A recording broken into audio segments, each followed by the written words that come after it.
Kamrej police સ્ટેશનના પરબ ગામે આવેલ હોમ ઇન્ડસ્ટ્રીઝ વિભાગ 8 માં આવેલ મહાવીર ક્લિનિકમાંથી વગર ડિગ્રીએ દવા આપતા એક ઈસમને ઝડપી પાડતી એસઓજી સુરત ગ્રામ્ય મહેરબાન પોલીસ મહાનિરીક્ષક શ્રી પ્રેમવીરસિંહ સાહેબ સુરત વિભાગ નાઓની રાહબરી હેઠળ પોલીસ અધિક્ષક શ્રી હિતેશ જોઈસર સાહેબ નાઓએ સુરત ગ્રામ્ય જિલ્લામાં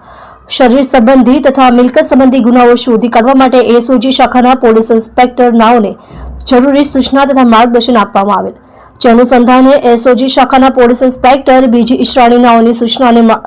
પોલીસ ઇન્સ્પેક્ટર વીઆર ઠુમર નાઓના માર્ગદર્શન હેઠળ એસઓજી શાખાની અલગ અલગ ટીમો દ્વારા ચોક્કસ દિશામાં વર્કઆઉટ કરતા આજ રોજ એસઓજી શાખાના હેડ કોન્સ્ટેબલ ગિરિરાજસિંહ અશોકસિંહ તથા પોલીસ કોન્સ્ટેબલ પરશુરામ દિલીપભાઈ નાઓને મળેલ સંયુક્ત બાતમી હકીકતના આધારે મોજે પરબગામ હોમ ઇન્ડસ્ટ્રીઝ વિભાગ 8 મહાવીર ક્લિનિક દુકાન નંબર 2 તાલુકો કામરેજ જિલ્લો સુરત ખાતેથી એક ઈસમને માનવ જિંદગી સાથે ચેડા કરતા અને મેડિકલ સાધન સામગ્રી સાથે પકડી પાડી તેની વિરુદ્ધ કાયદેસરની કાર્યવાહી કરી કામરેજ પોલીસ સ્ટેશન ખાતે સોંપેલ છે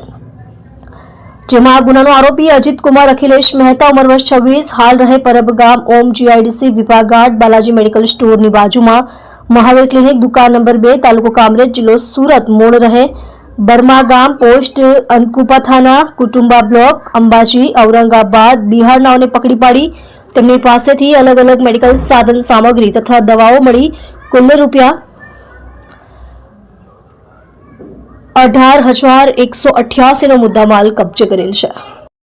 જોડાઈ રહો નવા સમાચાર જોવા આજ કી પુકાર ન્યૂઝ ચેનલની સાથે ડાયરેક્ટર ચિરાગ દરજી સાથે।